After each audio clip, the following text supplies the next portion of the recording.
On behalf of SPO, it's my proud privilege to welcome you all to this panel discussion, which you all know is on the methodology of voting for overseas Pakistanis and people of Pakistani origin.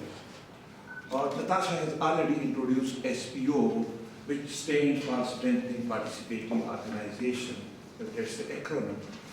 It is what we can rightly claim is the biggest right-based and capacity-building organization in Pakistan, and most of our programs are aimed at and focused on human rights, good governance, justice, peace and harmony, and strengthening of the public institution, both at policy and operational levels. SPO UK is our sister organization which shares the same objectives and the same values and has a focus on Pakistani and other South Asian communities living in the UK. As far as today the panel discussion or roundtable is concerned, you all know that Supreme Court of Pakistan, through a historic judgment, had given this right to overseas Pakistanis, a right from which they have been deprived so far. Well, we as a right-based organization, because it was a Supreme Court judgment, so we have pursued it. And on 25th January, we held a meeting with the Chief Election Commissioner of Pakistan.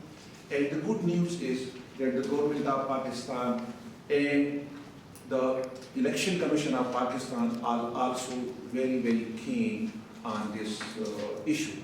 But they are looking for viable options so that this exercise, right to vote should be exercised in the most efficient and transparent manner. And exactly that is the objective of today's round table, so that we could just discuss this very, very important but complex issue. Well, we have a galaxy of speakers. We have Senator Javed Jabbar, Mr. Dr. Dr. Nasir Mehmet Saab, Professor Zafar Bhukti Saab, and I am very glad that we have Dr. Israr, and so we have the presence of Pakistan High Commission here at this event. So we are looking forward to a very productive and fruitful discussion. We will take your recommendation back to the Election Commission of Pakistan, and I hope that the Pakistan High Commission will also follow on that. And once again, we are very grateful for your participation on this rainy and chilly day in London. And thank you, and God bless you all. Thank you very much.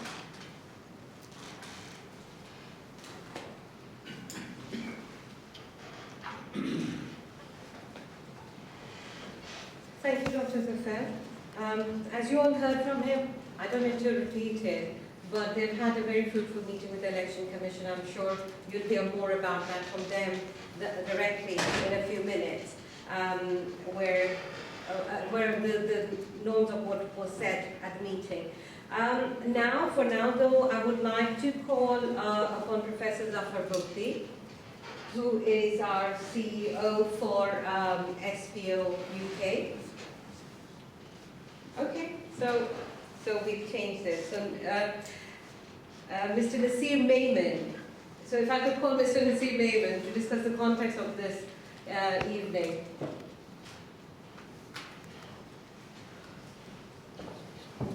Thank you, Natasha, and good evening to everybody. Thank you very much for joining us. It's really a personal delight and pleasure to see you all here.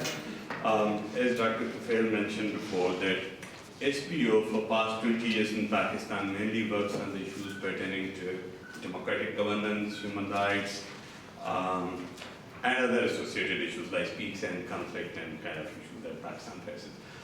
We believe that policies and laws that has anything linked with the future of democracy in Pakistan is pivotal. It's very critical for Pakistan. So we see that this is a very important decision of the Supreme Court of Pakistan, and there is a need, we believe, that once the laws are passed and decisions are issued, very little tendency is to actually have an informed debate on these issues to understand different perspectives, and the divergent views is the beauty of democracy. So nothing to be worried about it.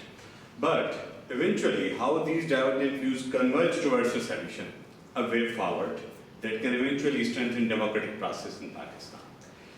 This kind of work SPO has been doing on different kind of issues. For example, when a few months back there was legislation being carried out in different provinces on the local governments, SPO very actively contributed in and convened roundtables of different stakeholders in our provinces, where we shared the recommendations with the provincial governments of the stakeholders who wanted to have local government laws as they wanted to.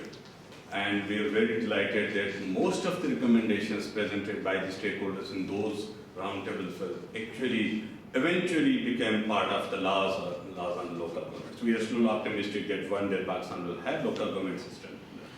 The good news is that Pakistanis simply had the elections.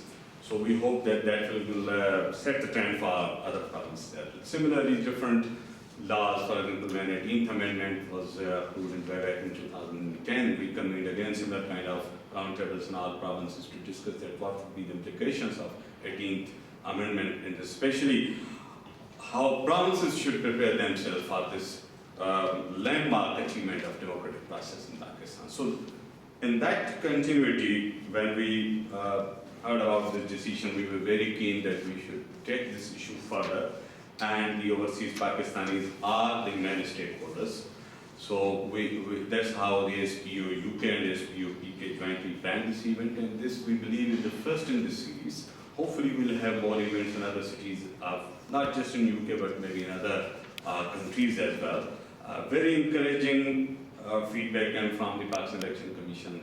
The Chief Election Commissioner and his team was actually very keen. They actually honestly asked us to share whatever recommendations are coming from this discussion so that they can plan, especially the methodology part, how actually to actualize that right that has been accorded by the Supreme Court and the Constitution of Pakistan, how it can be translated actually into action. So we'll be really very happy to hear from all of you.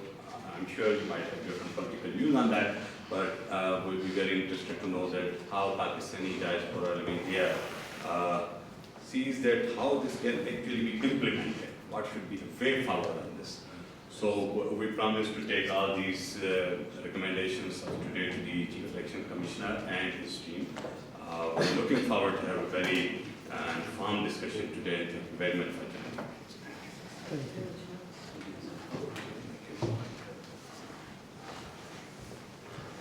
This is an audience that doesn't even clap. So that I acknowledge Kargul's mehnat se bichara safar kar aaya hai. Thank you, Mr. Nasir. Here we have a very distinguished Yes. new arrival from left, mysterious gentleman, and some other mysterious persons who have arrived without being introduced. And we shall carry on from there. Yes. Firstly, let me thank Mr. Nasir Bayman, for this wonderful information, that at least we have some probability of some information getting back to the Election Commission of Pakistan, because now that they've already held meetings with the Election Commissioner himself directly, SPO PK, and they've been advised and asked actually,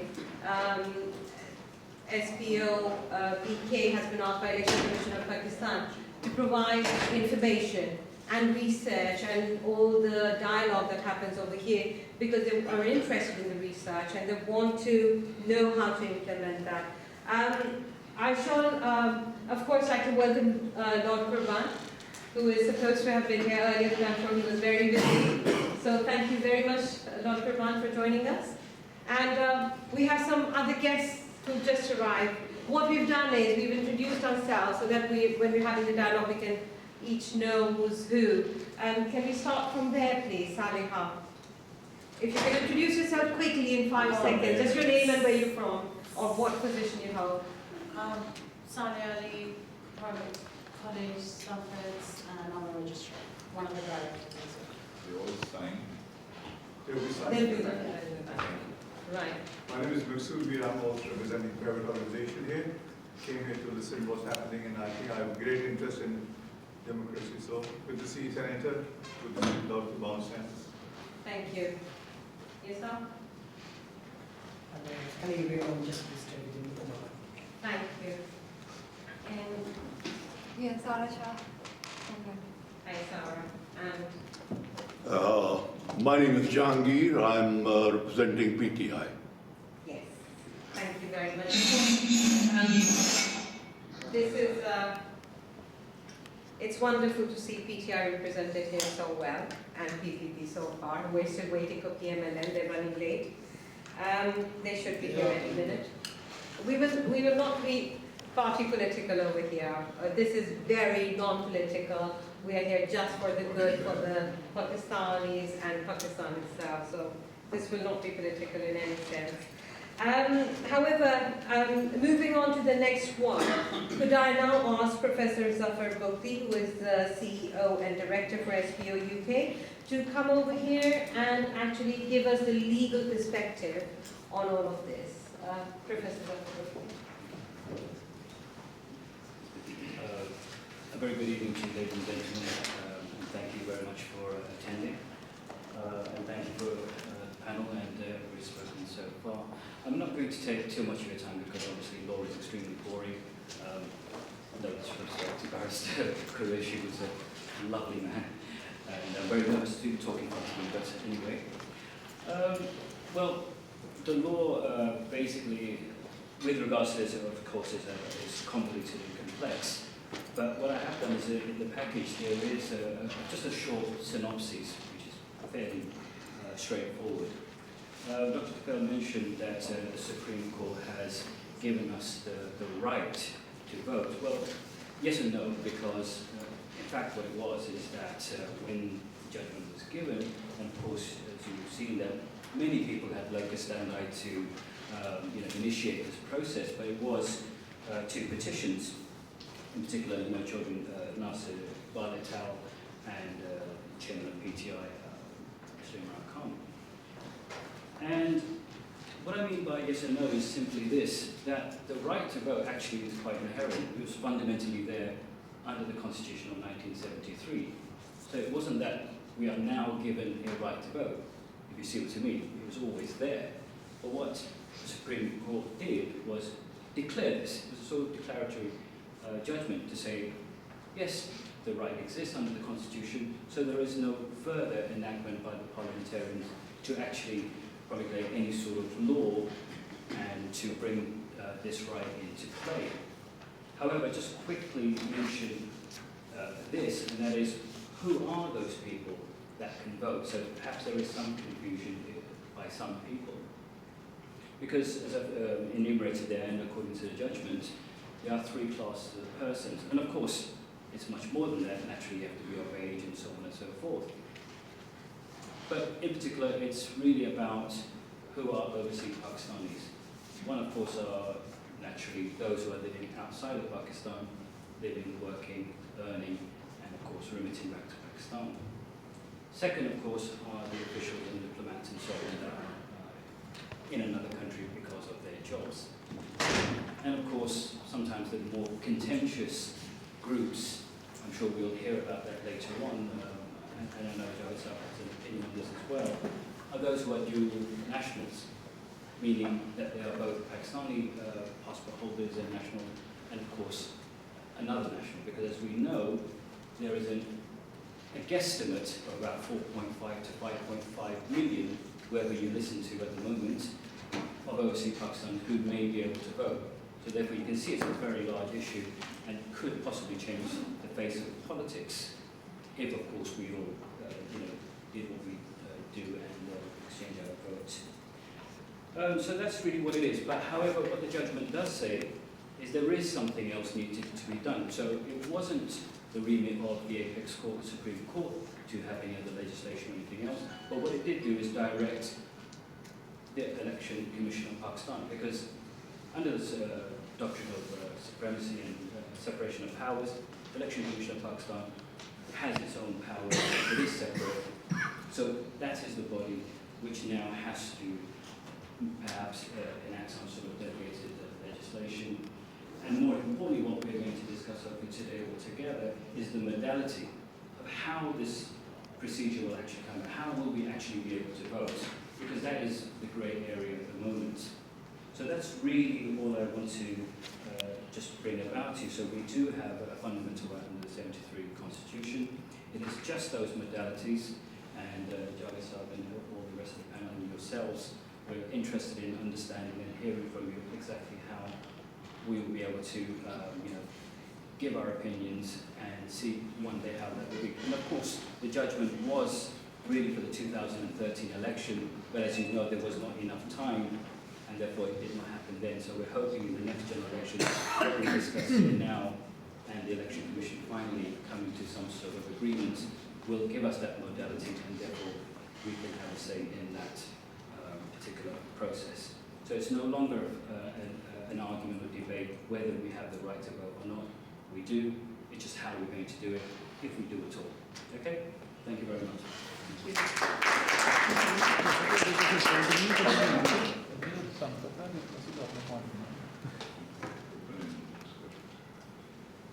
Discussion, Hoga.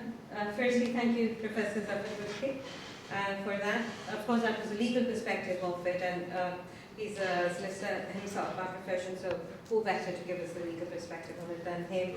I would now like to ask Lord Kurban, of course, now that he has joined us, also just to remind everybody for the main speakers, the time limit is 3 minutes, so do stick to that. But firstly, I would like to ask Lord Kurban to come over here and say a few words.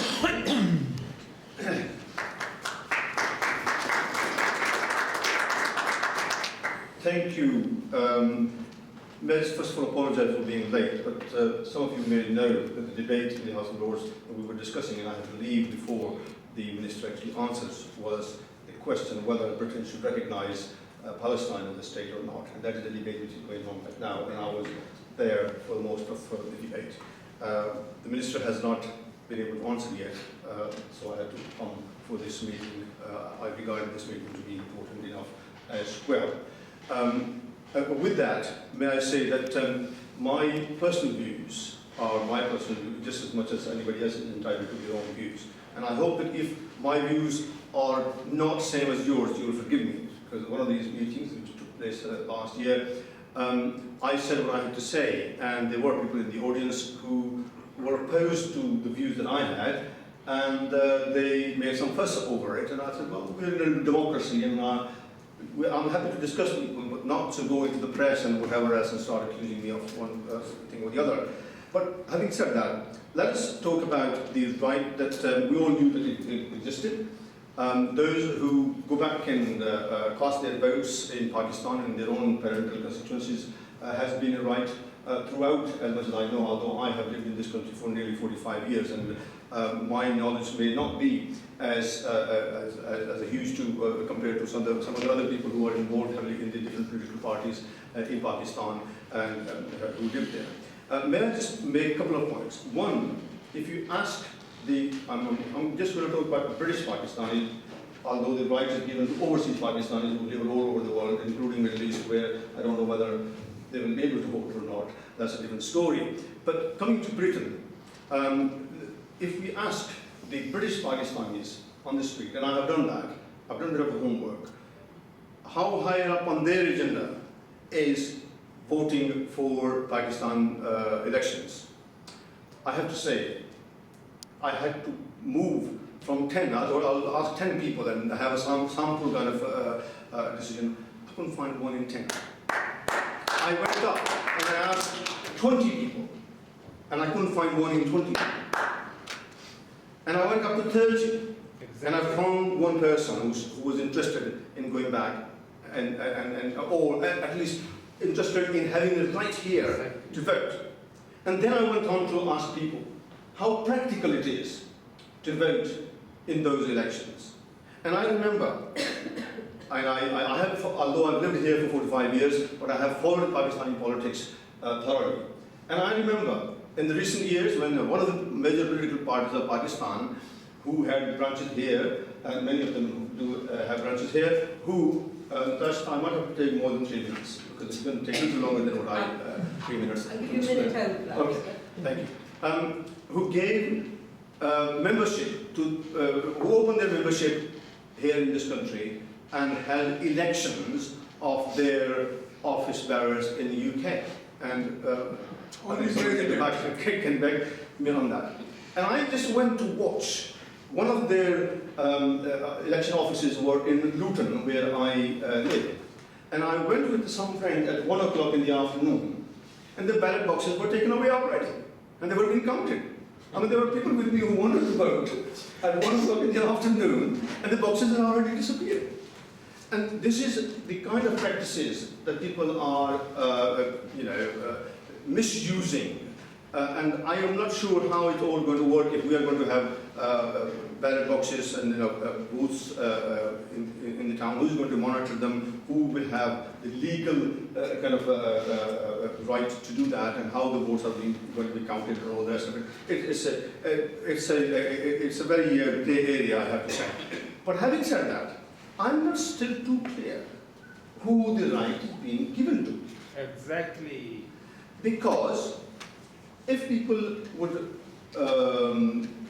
look at the population of Pakistani origin people in this country, it is normally understood that 60% of those Pakistanis are Kashmiris.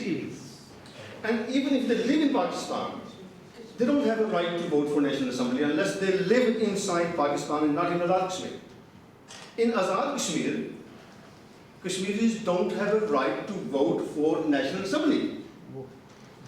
So we don't have a right. I am basically Kashmiri origin. I don't have a right, even if I was living in Azad Kashmir, to vote for Pakistan National Assembly.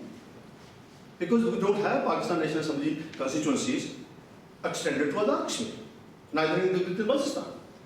Now, therefore, you will be excluding at least 60% of the Pakistani Kashmiris here in UK if you are giving them that right. And you are going to make this obvious distinction, who is Pakistani and who is Kashmiri.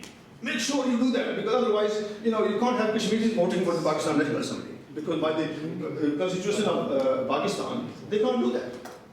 So we are going to be dividing further our communities into groups. I think we have divided enough already. And if all those, my friends, who are so committed to Pakistan's politics, I'm sure they can afford a ticket and go and vote in Pakistan in their own parliamentary constituencies. There's nothing wrong with that. Nobody stops them doing that. It's just existing law have been open for that. And why do we want to create all this fuss in this country and divide us further? We have much bigger issues. Look at the laws which are coming in force. The law that we were discussing yesterday, the counter-terrorism and security bill, the implications that it will have on our generations. Schools, colleges, and nurseries are being asked mandatory to look at the tendencies of extremism. My God, what are the nurses going to look at in their children, in their students, for tendencies towards extremism? Ridiculous. The kind of problems that we are facing in this country are enormous. What to do without actually having another division among us and diverting our attentions to somewhere where, quite frankly, those who have lived in this country for a long time, like myself, if I hadn't been able to go back in 45 years, my father had not been able to go back in the last 65 years that he's been here for, I don't think my children are going to go back. And their future is here. And that is what we should be really, really concentrating on. Thank you very much.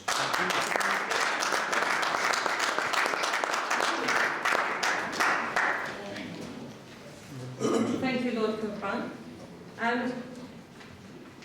Before we move on to the next speaker, Could I just make it absolutely clear that SBO UK and SBO PK have no predetermined views on this? We are not for 1 minute suggesting that this is the right thing, it should be done, or it is a wrong thing, it should not be done. We have been tasked, or rather asked by the Election Commission of Pakistan to hold this dialogue, and with great interest they want to review the outcomes of it. So all this is a consultation on the voting mechanism and how it should be, which is going to be given back to Election Commission of Pakistan, and they would like to look at it to implement or to use it to implement the casting of vote system, the mechanism of how to cast a vote. So anything that I say over here would be my personal view as and when I give it. It would not be SBO's view. But for now, could I please ask Dr. Israr from the High Commission, he's the Minister for Communities, Welfare and Education. Why do you want to have my views? If you're doing a debate, do it, let me be the watcher. Okay, so you don't want to give a view on this, which is fine. So I'm a government functionary. I'm watching what you're saying. Okay. Are you going to write your own paper on this? Okay, so well, thank you very much for that. That gives us more time to get on to, should we, if Jawad Jabbar, former Senator, founder and Director for SBOPK, please come over here and say a few words. Thank you. Thank you very much, Mr. And thank you all for being here. And I noticed that out of the intended about 40 to 45 people, we've got, mashallah, 55 last count. So we haven't done badly. Better than the quorum you get in Parliament in our country. Quite often, they start their sittings, mashallah, on the average at least 1 hour, 2 hours after schedule. We've started only 15 minutes later than scheduled. And I want to restrict my comments at the outset and request you to share your valued views, because all of us at SPO have come to listen and to learn. My comments will only take about 2 hours. So what we will do is, after this meeting is over, we will hold a Hyde Park meeting on the bridge next to Westminster, and you can stand there in the rain and listen to me all you like. But not to worry, I'll save a few minutes for myself. So, apart from saying that we value and respect each of the views given here, I reiterate that SPO itself does not have a position on this. We've come to learn. But we respect the Constitution, we respect the judgment of the Supreme Court, and at the same time, we believe in vigorous discourse. And it's marvelous to see the villages and towns in which SPO works throughout Pakistan, over 70 districts, and the empowerment of women, the registration of women as voters for the first time, their election as councillors, as part of the 33% reserved seats introduced by General Musharraf's government, of which one was proud to be a part, has changed the whole attitude and practice of how Pakistani society is changing from within. So, may I request those of you who wish to contribute to restrict your comments to between 30 seconds to a minute. I will have the unpleasant but unavoidable task of requesting you to conclude at 1 minute so that everyone is able to elaborate. Thank you. Yes, please. Go ahead. Yes, please go ahead.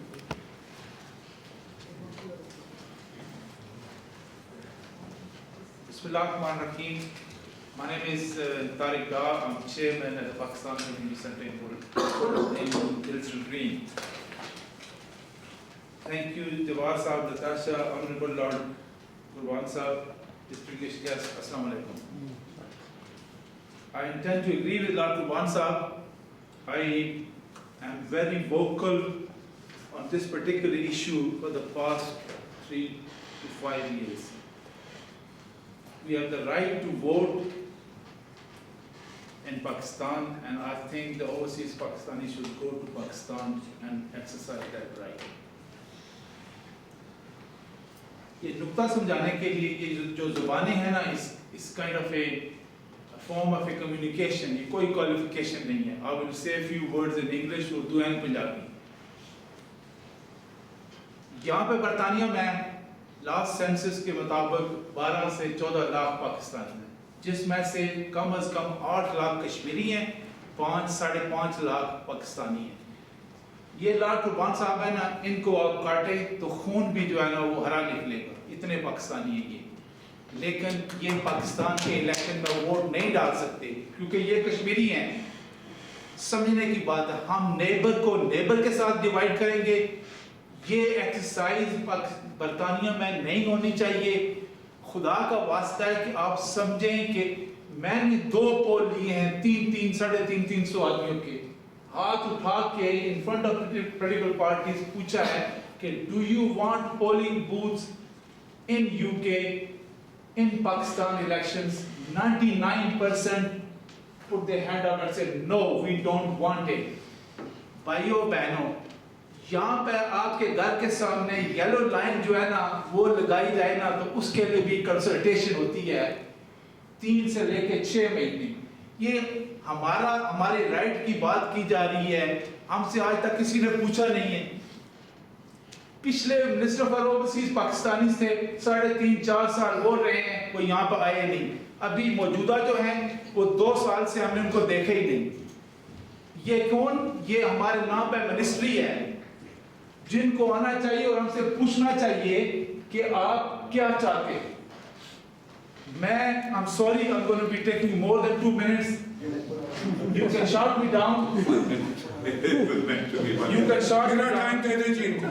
And my time, give him my time. You can shout me down, but please, it's very important.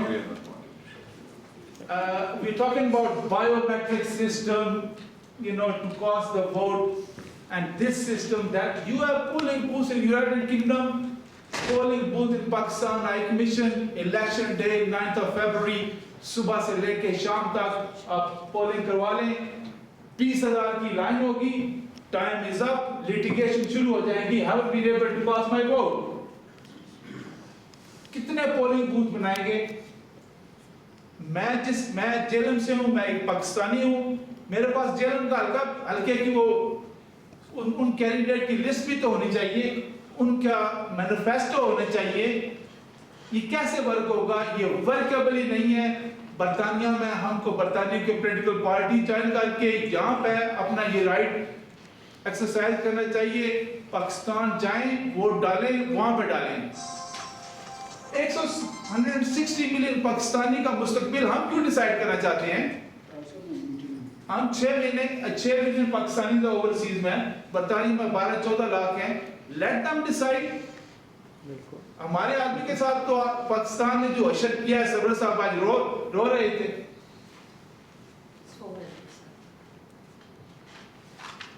میں کہتا ہوں کہ late overseas کو right ہے، پاکستان جائیں، اپنے حلقے میں جا کے کیمپین کریں، ووٹ ڈالیں.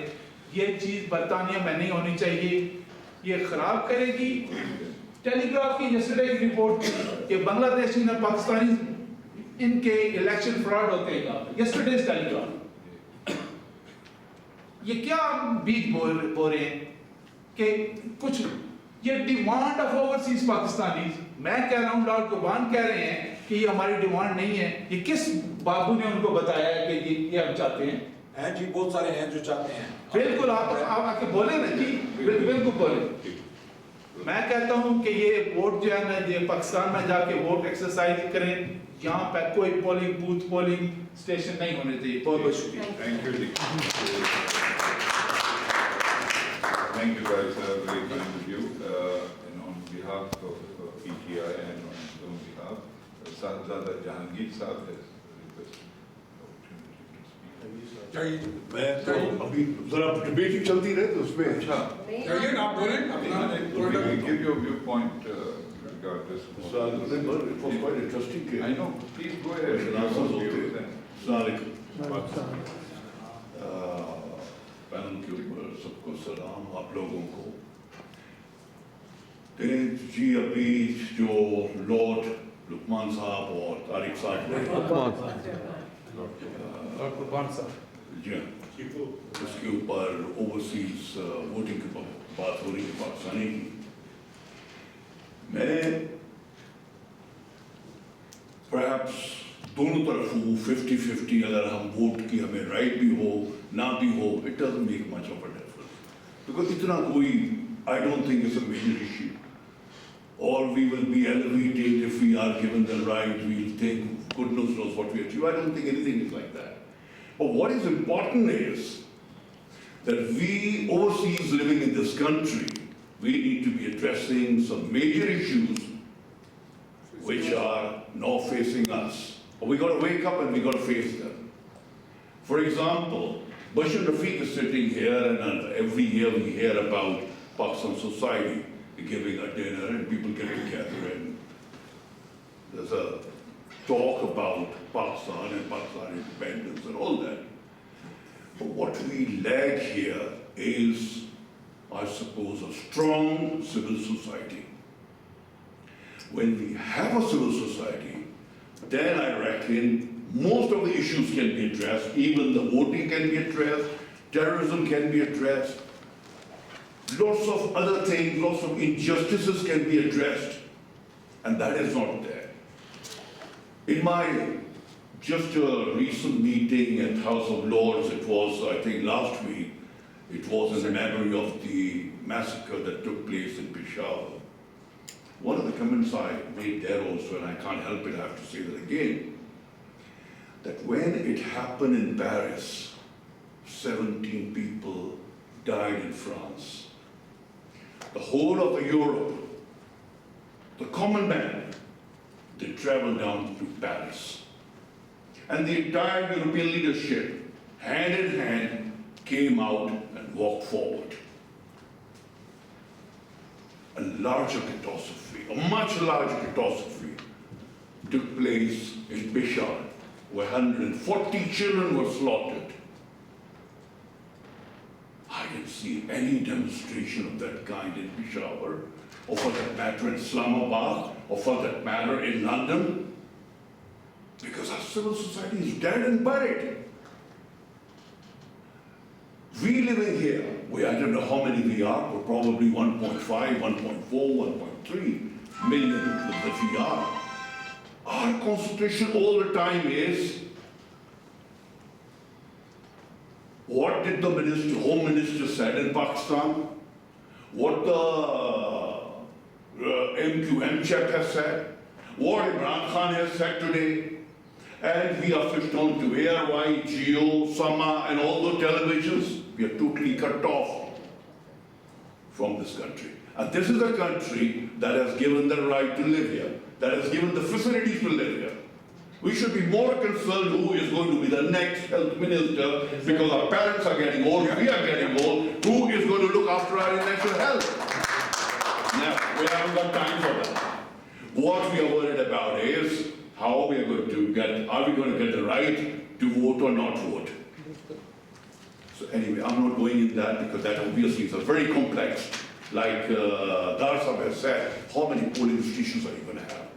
And if you're going to call everybody to the embassy, well, I will not go to the embassy to cast my vote because it's going to cost me something like £25, either in petrol or in train fare or buying a sandwich in the way. It's too expensive to cast my vote. One vote for £25, unless the government of Pakistan pays me. And by God, if they do pay me, I tell you, 75% of the people will not even turn up. They'll have that money put in the pocket and relax at home. So anyway, my bottom line is not on the voting, whether yes or no, I'm both ways. Either way, wherever the vote is, I'll go with that. But my emphasis is on the civil society. We must address the issue, and civil society is what will take us forward. Thank you very much. Thank you. Thank you. And Mr. Agha Tanveer on behalf Agha Tanveer sir. Here. Yes, sir, I'm just listening. Actually, we are the people's... Why don't you come here? Okay.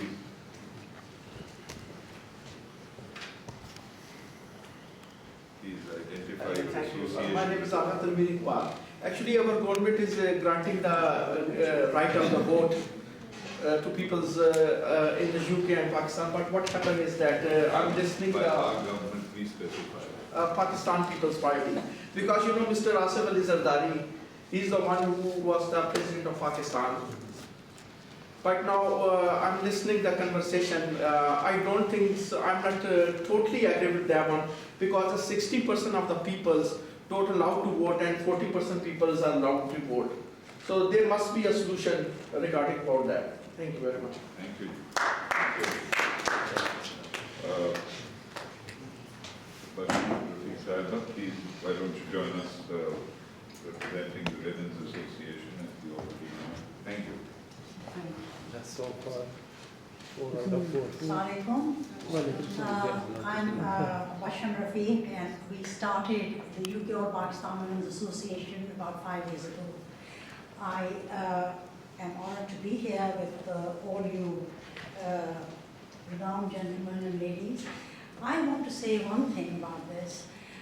The UK or Pakistan Women's Association is now a registered charity, and for about since 1950s, the charity was running as a social welfare organization with the High Commission of Pakistan. I decided, and when I became the vice chair, I spoke to the president of the UPWA in Pakistan, and I said register it so that the Pakistani women living in this country and this charity can get the benefit that this country has to offer. I have been here for 45 years, and what I have found is that we don't integrate, we don't get involved in the civil society, we are not counted, and we are tied with the Honorable Court to Pakistan. If we are linked to the High Commission, we are always thinking on the terms of how Pakistan is running, what's happening there, what's not. We cannot contribute to that. And the country that we have adopted, that has really taught us about democracy, that has taught us about living, that has given the rights to us, that has given us a life that we are very happy to have and proud to have. We have not taken part in that part of the society which can take us forward. And I feel that worrying about would we get the vote and we can go to the High Commission or we can have a postal vote, it's not that difficult. But we're only, as he said, 40% of us are allowed to vote. What is that vote going to do for Pakistanis? Let Pakistan spend money and let the 185 million vote. Let them get on to democracy. And that will create a better Pakistan. We can't do that. We will send our votes, and the amount of money it will cost in the administration, it is better that we get more Pakistanis to vote than for us. And let's get involved with this country. Let's get and understand what we are here. Thank you very much. Thank you. Well said. Thank you very much. And Mr. Adnan Jamil, would you like to express your views?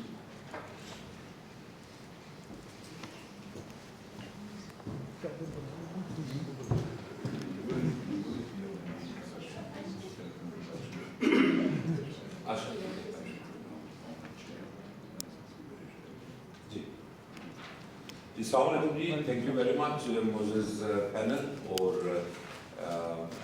बाकी लोग मेरा थोड़ा सा जो point of view है मैं ज़्यादा time नहीं लूँगा.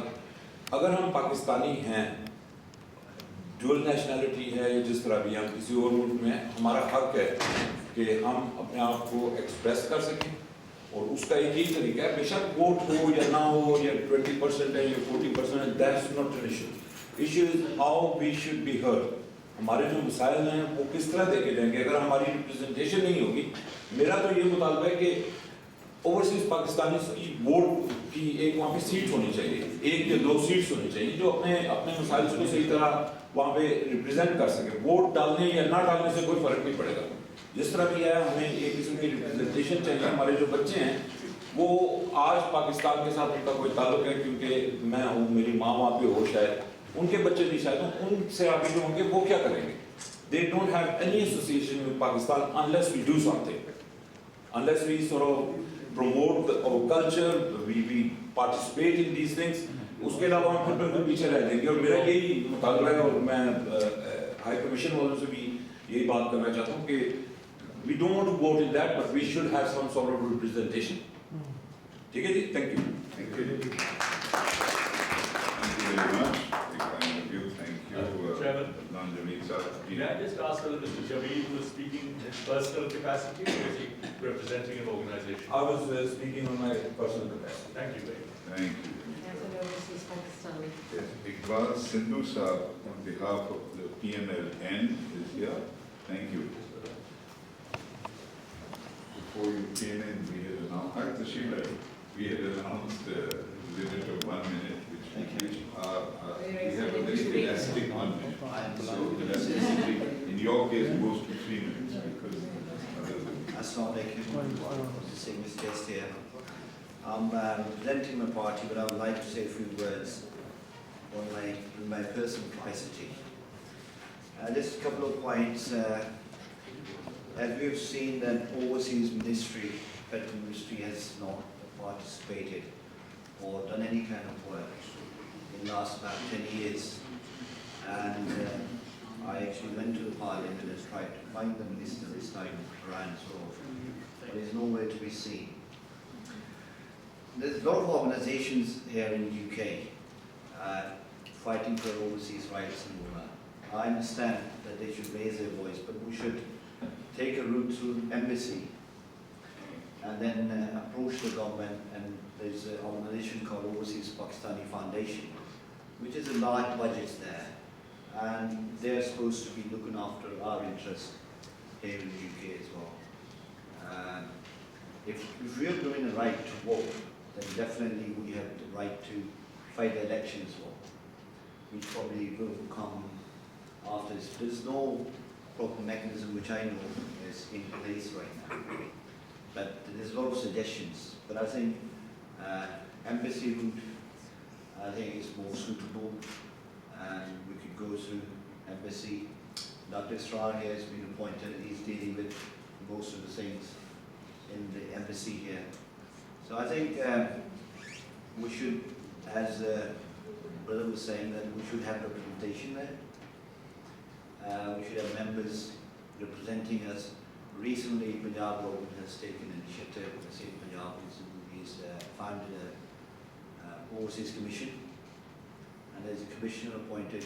CM himself is chairman and another vice chairman from America, and they've been working on things. But I think the embassy and the federal government should take more interest. what is the commission name? Dr. Overseas Ifzal Commission. Sorry? Dr. Ifzal Patti. It's Overseas Commission. Overseas Commission. Overseas So Commission. Punjab government. For the Punjab government. And the commissioner is Ifzal Patti. He's here. I think he's attending a function in Slough, PWA, and probably meeting more people. So as we go along, we think we can find a way to watch our interest as Pakistanis overseas. Thank you. Thank you. Can I just say one thing? There used to be a time when you could call the High Commission and get through. Yeah. Now, you can keep calling numbers and they go onto machines and you cannot speak to a person. Yeah. If you know somebody within the High Commission, then you can. There are now people who know that I have taken out of the black. I understand you said. Please, Yeah. if we are going to go to the embassy for anything, tell us where we will get a response from. I understand you said. May Let me answer this question for you. Have you brought it up? Dr. Saab is there.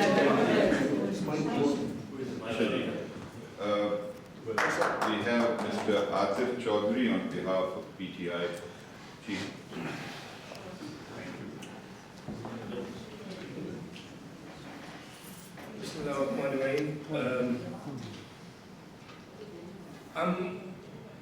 There's a distinguished guest, but I completely disagree with Dr. Kuban Saab and Tariq Saab. I am an overseas Pakistani, and I'm the only practical person in last election 2013. I went from here to Pakistan. I contested election from PTI from Lahore, and 99% people in UK, they are asking me I want to vote. So it's other way around than Lord Saab and Tariq Saab Secondly, I think most of the time we are going away from the actual debate. Debate is on overseas Pakistanis should get the right to vote or no. We are not talking about only for the Kashmirians or only for the UK. There's 6 to 7 million people outside the country. There could be a lot of mechanisms we need to work out. I think there could be the embassy way is a bit difficult way, but I think like the other countries, best way is the postal vote. And the people, they cannot go back. I know hundreds of people who spend £500 ticket to go from here and vote in Pakistan, but I think not a lot of people can afford to go and vote. I'm sorry, I will have to interrupt you over here. Actually, this debate is not, it clearly says, it is a debate on working on gaining a methodology of casting the vote. That's what I'm saying. All the people, there was debating. हम सब ने बहुत सारी बातें की हैं, सिवाय वो बात के जो कि करनी है, right to vote already मिल चुका है, हमारी कॉन्स्टिट्यूशन में भी था, और आसिफ जरदारी साहब ने साइन ऑफ भी कर दिया, सुप्रीम कोर्ट की जजमेंट भी आ चुकी है. I'm very pleased with all the views. I especially invited Tariqar Sahab, Mushtaq Ashari Sahab, because I know they are very against it. They have been from the beginning. And what I'm saying, that's what I said. We was here when you told me, everybody is coming here, shall we vote or shall we not vote? We should be debating here the mechanism, methodology, what she said. What are these 3-4 things we can do? One, there could be a ballot boxes in the different embassies, or we can make a, there's already been debated in last few years. So I can suggest 3-4 things. There is already right to vote. A lot of people wants to vote. You know, that's what I want to tell my view as well. Most of the people I know from Punjab and Sindh, I'm talking about thousands of people, they want you to vote. So what I can suggest, and which could be practical as well, the main thing we can work on is a postal vote. They have already worked on it. It's costly a bit more. They can either get FedEx or DHL. They can involve them. But it needs to be done before the election day. It's completely different way. I've contested election in Pakistan. I'm planning for the next one as well, inshallah. It's very difficult for the same day. It has to be before the election day. Second thing, they are working on a biometrics. So if there's a biometric machine, again, week or 10 days before the actual election, they can make a polling booth or embassies or somewhere everything they can go and they can vote for Pakistan. So it is workable and we can do that. I'm done. I just want to get some question and then yes. Might I respectfully suggest something as simple as a combination of a postal vote rather than sending it by DHL or FedEx to Pakistan, it might be sent to the High Commission here in London. And in tandem with that, there could be a polling station also at the High Commission. So those overseas Pakistanis who are able to or wish to spend the petrol money to go and vote in trust at the High Commission may do so. And those living outside of London who can't can send their postal votes by Royal Mail to the High Commission. We can do that. Yeah. Thank you so much. Perhaps an inadvertent omission at the start of the proceedings was that we did not specifically list the options that are available and mention the best practices in the case of those countries that do allow overseas nationals of their countries to vote. We didn't do that in the beginning when we didn't have it. So that may have caused some of this misperception. That is a substantive reason, but that does not invalidate the strong expression of views by either Lord Qurban or Tariq Saab or those who disagree. This is an open forum. And granted, there is a Supreme Court judgment, there is a constitution, well, right, but there can still be two opinions about a given issue. And as for rights, I mean, I just want to point out the bitter truth about Pakistan. I have been in Parliament, and I take an active interest. I've just been invited to serve on the Senate Forum for Policy Research as a former senator. But I see two very basic discrepancies in the Constitution, that perhaps future amendments or this Parliament may address. One, we have an article in the Constitution which says very specifically, right within the first 10 articles, all citizens are equal. Yep. All citizens are equal in law, full stop.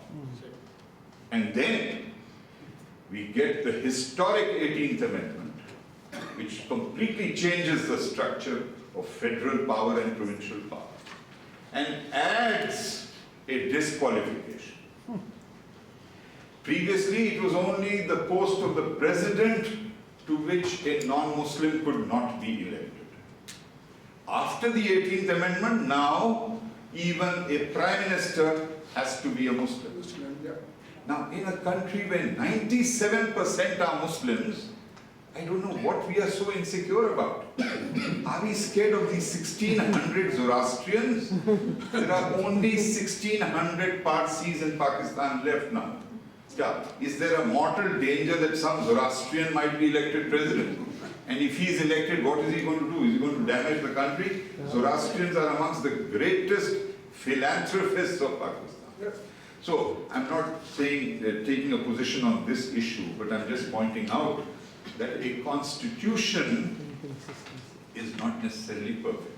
It needs continuous amendment or refinement depending on evolving times. And all countries do it, we are not the only one. And second anomaly of the constitution. Persons holding dual nationality have been recognized as having the right to vote. Okay. Yet, the Supreme Court has given a judgment saying that people with dual nationality cannot be elected to public office. Now, this is an anomaly that needs to be addressed categorically and clearly. So, there is space for discourse and disagreement, and we don't need to become bitter or acrimonious. We need to listen to each other respectfully, disagree, and then see where the discussion takes us. And thank you for your valued comments. We now go to Mr. Jawad Raza, who is here on behalf of Danmir Consultants. Mr. Jawad Raza. Thank you.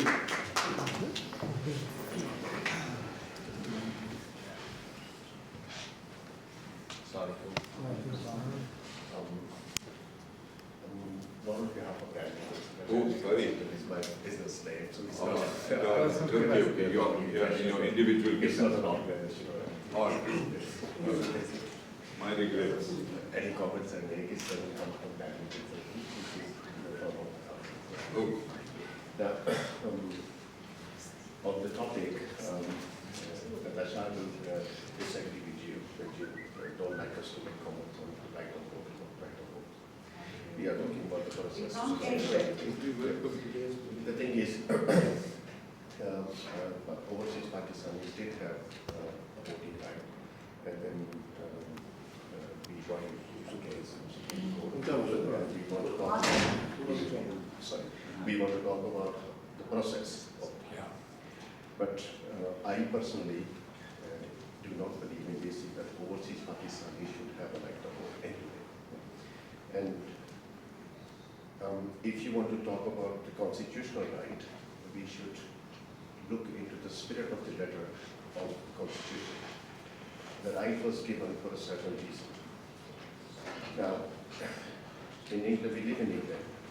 Any British person living abroad has a right to vote. They can vote.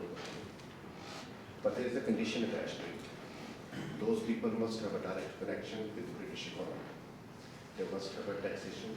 They must do double taxation treaty, and they must pay some tax in this country to talk about the voting rights. But here, when it comes to pay tax in Pakistan, I don't think I trade in taxation advice. I put thousands of Pakistani businesses. I don't have even one or two businesses who are actually making a double taxation, making a tax return in Pakistan or over here as well. And when it comes to give some benefit to the country, then we all go away and sit down. But when it comes to elect somebody we like, we want to just vote for them. And, I like your idea that you went from here. to be elected in Pakistan. But you have chosen a second home in this country. You should not be allowed to contest election in Pakistan. But the thing is, you live over here. I'm not making a personal comment on you. What I'm saying is there are many people that go from here. They earn some money from here. They take it to Pakistan, and then they just buy votes and whatever the system is over there. And we sitting over here just simply can comment on these things that we should vote and we should not vote and this and that. Why? Why should we have an extra right? What is so good in that? What do we do for the country?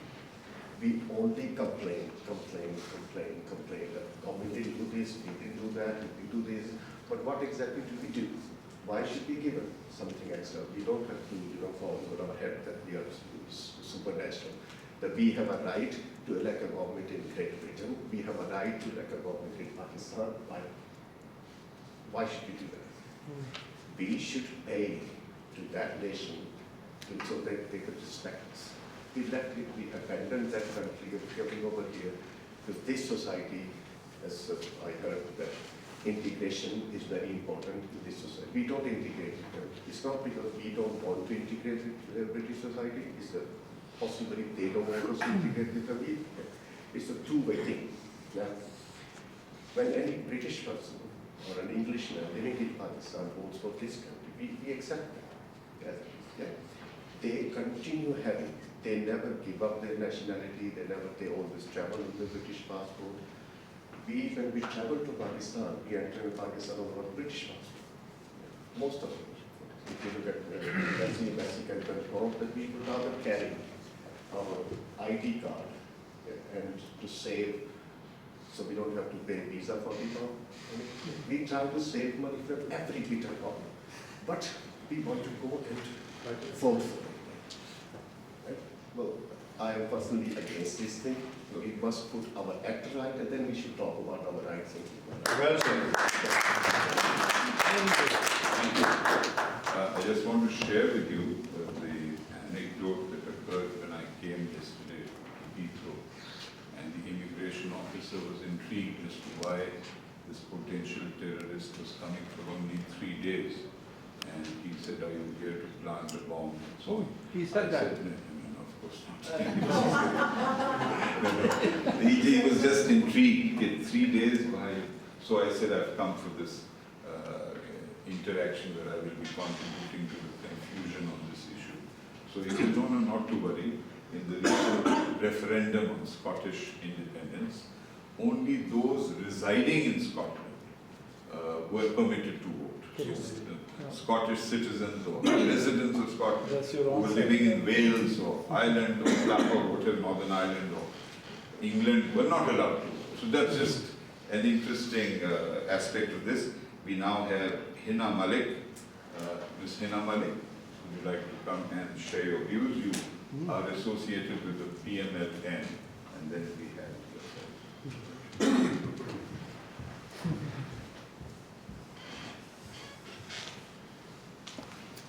Good evening, ladies and gentlemen. Thank you, Natasha, first of all, for giving all the overseas Pakistani this important forum where we can come and we can discuss this. We've all agreed we have been given the right to vote. Well, good. How do we move forward now? What is the next step? How do we get this mechanism in place? I'm sure I've attended lots and lots of forums before about this, and we have all talked about different ways. And I think at some point, because I've joined slightly late, maybe somebody's already suggested casting votes at the High Commission is one of the choice, and the other consulates and other cities.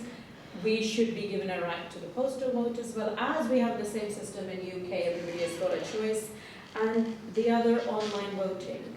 Now there must be, we are all IT sort of tech in this world now, and I'm sure there will be a mechanism in place where people can vote online as well, and there will be some rigorous monitoring of that can be put in place related to the national ID number. So it will be a unique number given to the people. So that could be the other thing that can be looked at. Now, the other thing that I want to touch, we've got the rights and we're talking about these mechanisms that we're going to put in place. The other thing is, once we've got the rights, we should be abolishing the dual nationality restrictions for overseas then. In this country, we've got a dual nationality, but we can contest elections in this country. So the government here has given us this right.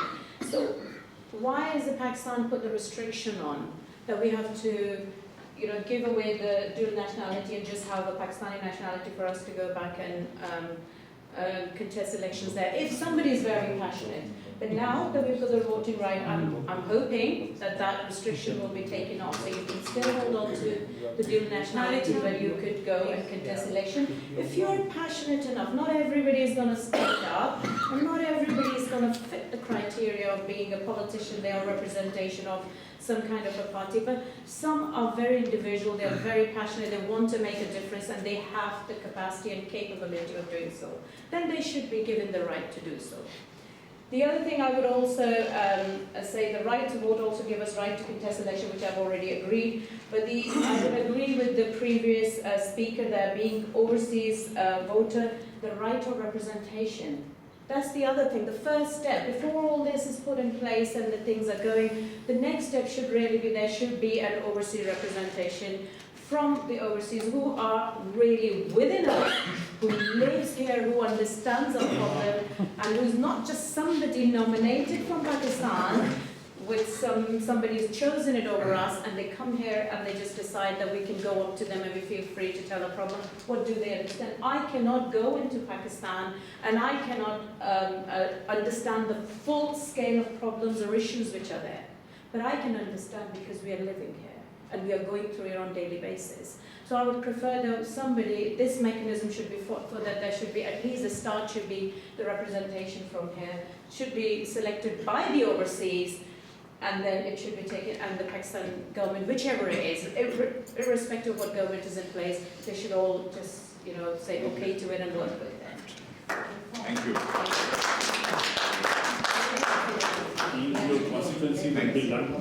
you.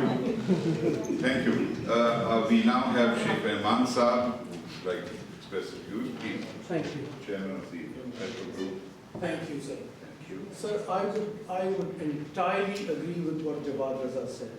With rights come responsibility. We don't contribute to Pakistan's taxation system a penny. Yes, there is an overseas remittance situation. I don't think that gives us a right to vote. I don't think the modalities are really important when you don't have your first bit of right to vote. And who are we voting for? What constituency is my member of parliament representing? Here, I know who my member of parliament is. I have a problem, I write to him, I get a response from him. He resolves my situations. Who am I going to vote for in Pakistan? Am I going to vote for a party? Am I going to vote for a constituency? Am I going to vote for a candidate? And what qualifications do those candidates have? I have no idea. I have no clue at all, being a Pakistani living in the United Kingdom. So I think that basic assumption is wrong. I mean, the modalities can come later, and I'm not sure. I think Pakistan High Commission is certainly not capable of catering for holding elections to allow Pakistanis to vote in this country. They have enough problems as it is. I think visas and other things which go on and on. I think what Qurban Hussain has correctly said. Are we actually debating this for 40% of overseas Pakistanis who live here in the United Kingdom? Of course, there are Pakistanis who live in the Middle East and so on and so forth. On the question of representation of Pakistanis, we have an overseas ministry for Pakistanis. We are a democratic country. Why can't this democratic country force that minister to listen to our representations, take action? All of them come here, they have these fantastic forums, they talk here, they have dinners, go back to Pakistan, everything is forgotten. I'm so sorry to say that. That is the honest truth. Thank you, sir. Thank you. Thank you very much. Very kind of you for your expressing your views. Rahman Saab, Mushtaq Shadi Saab. Although I've given my time to Tariq Dar, but I'm going to say a few words. Lal Hussain of Newton, Javed Jabbar Sahab, my good friend, Naseeb Mehman Sahab, and Dr. Israr Hussain Sahab. Good evening, ladies and gentlemen. I think I'm not going to repeat what Lord Qurban Hussain, Tariq Dar, and my good friend Chiku said, but I'm going to just say a few words on where I stand on it. Number one, I think we need Pakistan to establish democracy in Pakistan. Quite right. To establish the democracy in political parties of Pakistan. They don't have democracy in themselves. How can they represent us and people of Pakistan? Second thing is, in Britain we have enough problems, and Lord Qurban and Tariq Sahab has said many things. Can I say very categorically and request SPO, can you come up with a consultation paper and take it to every Pakistani living overseas? Ask the election commission that you want to do a consultation to each Pakistani, 7 million people of them, and then gentlemen, young men who fought the election in Pakistan, you will know what percentage of people want to go back and fight the election and vote in the embassies or anywhere. They can't cater for 100 people to give this niqab every day. And you're asking them to give 1.2 million people right of vote. Second thing, which is very important, they are improving now, because Dr. Israr Hussain, he has taken over and done a lot of good work. But let me say another thing to my friends who represent political parties of Pakistan here. I am one of those who is fully integrated into this society. And I am a proud British Pakistani Muslim. So my children are here, my grandchildren are here, I am here, I am going to live here. And my friends from Ethiopia, from Cuba, from Palestine, from all over the world are more than I have got Pakistani friends. So British indigenous population, whether they are conservative, Labour or Liberal. I attend every year annual dinner, gala dinner of miners for past 10 years. And I urge you to go and do it. I think we need to integrate more. Everybody. And I can request the political parties who are here, please dissolve your political parties and join Labour Party, Conservative Party, Liberal Party, whichever you think, UK Party even if you want to do it, but don't bring the politics of Pakistan into this country. We should stand united in this country as a Muslim, as a Pakistani, as a proud British. Thank you very much, very much. Have a lovely time. May I have a minute, Mr. Chair?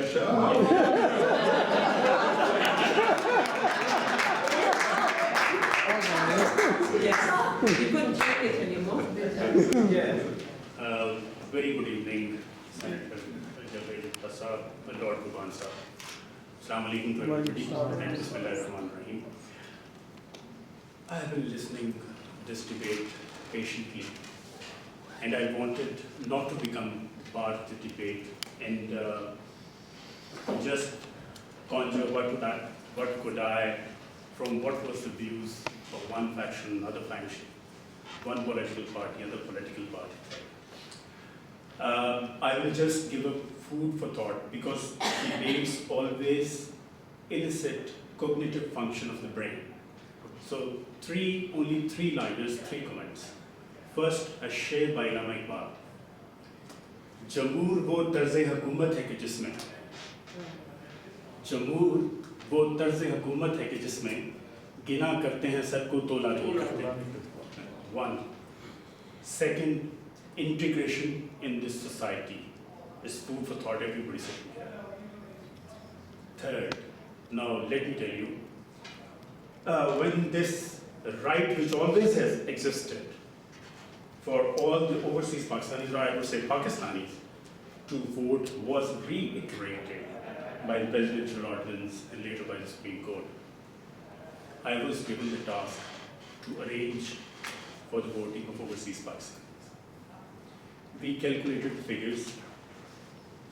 I got the data, I collected the data of people who were having their NICOPs, because without the thumb impression, you couldn't vote. We devised a machine. And when I was chairing a meeting with Chairman Nadra, the former High Commissioner, the rest of my colleagues, and we were sitting there, we found out that we will be required to cater for at least 400,000 people in a time of 2 days. Exactly. I went to the Foreign and Commonwealth Office and I requested them that we want Wembley Arena or O2 Arena and their parking lots.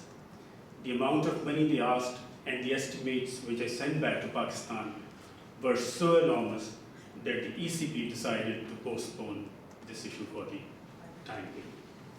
So this is regarding the debate. I'm sorry. No, you're right. Now coming towards the question regarding the High Commission, Bishan Appa's objection that nobody listens to her phone calls and so that. Now let me tell you, we, after coming here, it's a year and a half, I'm here in the High Commission. We started a respectable system for the Pakistanis who used to come and stand in lines in front of the High Commission in the morning, in a cautious place of Knightsbridge, Lowney Square, in either rain or summers or very cold winters, carrying newborn kids, infants, old ladies, people. We have made arrangements for them to sit in the halls, to give them appointments. Now the issue is that my call center, which has got 5 people who are continuously receiving calls from morning 9:30 till 5:30 in the evening, they receive 500 calls every day. Each call, I have tried to restrict the time talking to BT that if we could restrict it for 4 minutes, each and every of my countrymen, they speak at least for 20 minutes before they understand what is happening. Now in those 20 minutes, whosoever else is calling finds the phone either engaged or not being answered. Right? Even to resolve this issue, I have requested Nader to provide me extra staff, which I am expecting I'm going to get in the bit of February. We will going to speed up the issuance of NICOPs, POCs, ID cards. The issue is that in 2003 we started issuing these Nader cards to our community. Till date, meaning 2014, we issued 1.2 million. And now they were for 10 years. It's a cycle. Now that cycle has again started. So we have started again from zero. And we have to cater for 1.4 million now, which will take, I believe, another 5 to 7 years with our speeded program. So, and finally, if anybody has got any problems, troubles, complaints, my office is open even on the Saturday of every month, second Saturday, to please come to my office and tell me. Thank you very much. Thank you, Dr. for this clarification. I'm glad you broke the vows of silence. You're also part of the same community, and your efforts are appreciated. We have Mr. Masood Mir, Director of Stanford's College. Yes, Mr. Masood. Not speaking on behalf of Stanford's College, in your individual capacity. Thank you, Dr. Watson, thank you very much. I just came here by chance, the invitation of another friend, and I couldn't resist my saying a few things here. I must admit, I mean, although I know that Dr. Bond is very passionate about the cause, many causes here, and speak very well. But on this occasion, I'm really, with due respect, disagree. I think what we're discussing here is about the voting rights. It does not matter, even if it's 1 vote, even if it's 1,000 votes. The point is now, we're sitting, I mean, what astonished me here, we're sitting in a Parliament House and we're denying the rights for the vote. It is astounding to me. Honestly, I'm really disappointed. All the people out here, senior people sitting here and saying, then don't vote. We just want to take away the right to vote. Even if we vote or not, it is irrelevant. It is disregarded. Not denying right at all. No, that's what we're talking about here. That's what we're talking. I see the young people who went for the election. But did you respect, sir? I mean, I'm not saying that we're not debating this, sir. We're not debating. I have very respect for it. I said respectfully. And young people went there. I mean, to be honest with you, at this present moment, these young people went for he fight the election. If I see him being elected there, he take a lot of things from here. What he learned from here, democracy, what he learned from here, and when they may bring the change. Why not give an opportunity for people? I'm not saying that we should, let's debate for the decision's been made, how we do it, the system is in place. I'm sure that, I know that embassy had a problem, everybody had a problem. But you can't blame our shortcomings to other people. We can't blame to the government for our shortcomings. We united there, I don't see why should people fight for this issue. I think people should look, I mean, if we're saying for right people and we're fighting the democracy in this country and we deny the people who are the 40%, even the one person who's we have a right to vote. So we should think very carefully. We shouldn't be too distorted about it. And I think that's all I want to say. Thank you very much. Thank you. And are there any other fields? Mr. Ravi Khan, would you like to please?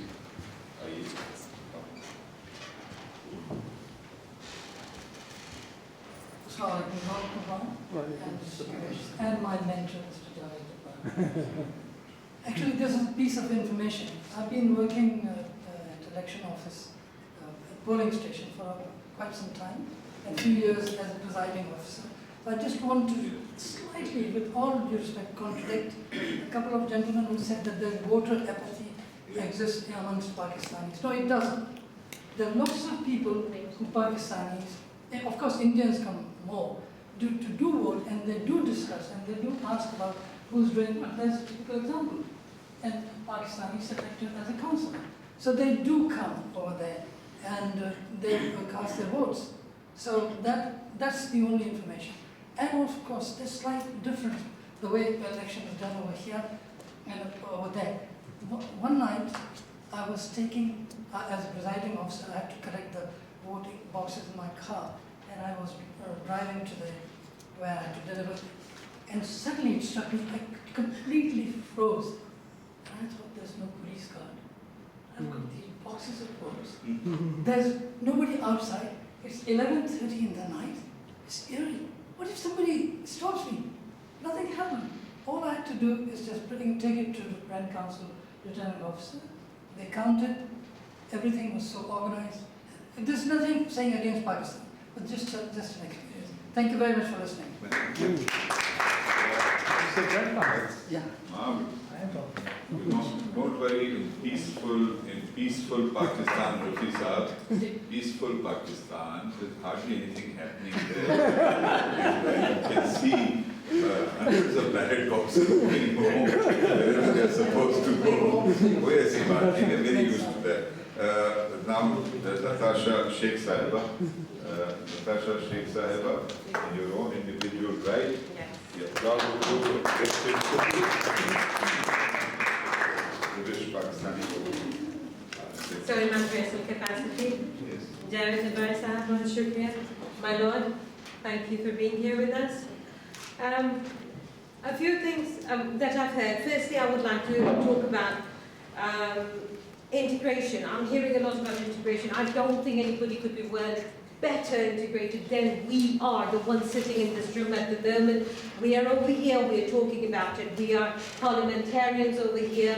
We are from the House of Lords over here. We're from I'm from the council over here. We're elected people over here. We are integrated in this society. There is no doubt about it. There are people over here who are teachers, there are people over here who are running colleges, there are people over here who are in the community, in the daily life. So when you talk about being integrated in this society, excuse me, I think we all are very integrated. There is no way you can turn around and say, you're not integrated, you're not integrated. We are so integrated. We are so confidently integrated that now we want to step out of our comfort zone and in to help the Pakistanis who are not, who are actually, they don't have a clue about democracy. When they talk about democracy, I don't want to badmouth anybody in Pakistan, but we all over here know what sort of democracy we have back home. We are the ones who will teach them because we are Pakistanis in our hearts. We have been very British. I mean, who could be more British? This is not for recording.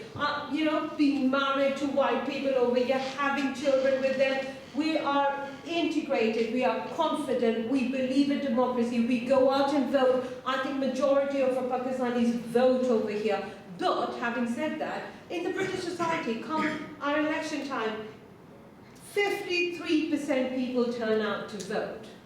You can't say the rest are not British because they don't vote. They're not interested. They're very interested when it comes to their own welfare. Similarly, for Pakistanis, you can't say, oh, we have 5-point-something million abroad not interested in voting.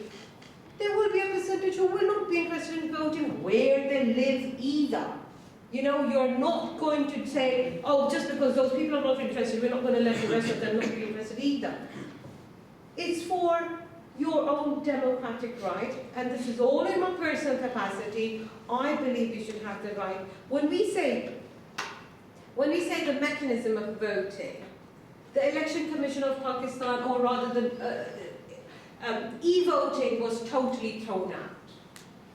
No go. They will not accept e-voting. So our hands are tied. We cannot talk about e-voting because it is totally unacceptable. It was suggested that they have polling stations, which this is a suggestion by NADRA and the Supreme Court. The suggestion goes that there be polling stations at each high commission or embassy or consulates, as called them, in each city. Now, that is something for us to consider. Of course, there are anomalies there as well, because lots of people are going to say, oh, the councils or the consulates or the high commissions, by the time the votes are sent in, they'll be changed. Before they're opened up, they'll be changed. So hence, they have come up with a system very similar to the one we have over here in our local voting, in which we will have presiding officers, and they have themselves suggested, yes. So the cost is not our issue to discuss. It is not for us to say, oh, the cost will be too much and it will be beyond there. That is up to them. They have a budget for it. So if they didn't have a budget, they would not be talking about it. So the budget is set aside. It is not for us to discuss the cost. It is for us to discuss whether we accept the mechanism, whether we think we can make any changes to the mechanism. The only thing where I am a bit confused is they want all the ballot papers to be sealed over here and sent off to Islamabad to be counted. That is where I have an issue, because I say, I know the corruption will prevail. The votes need to be opened here. They could all come to the High Commission, but we must have our polling agents there. We must have our own people over there. Presiding officers must be independent as well. They cannot be political. Once the votes are opened over here, they need to be counted. The information, the results should be displayed, and they should be sent to Islamabad, and then the ballots, the hard copies, can be sealed, resealed into any of these envelopes or whatever it is that they're suggesting, and sent off to Pakistan, to Islamabad, to be recounted, or for any further investigations they might have. But the votes must be opened and counted in the presence of the polling agents and presiding officers in each city, state, or country. Of course, there are countries, and this debate will be carried on in other countries as well. There are countries in the Middle East which actually do not permit voting. Those are things that need to be discussed in those countries. The Election Commission and the country, the government, need to come to some sort of conclusion or an agreement on that. That is not for us to discuss over here. At the moment, this is all I have to say, but again I will say, we are integrated, we are confident, and that is what we want to take back home to Pakistan, is our confidence. We have 10 minutes, 9.5 left. We have Professor Bukti, then Lord Qurban, and then hopefully I'll have the last word.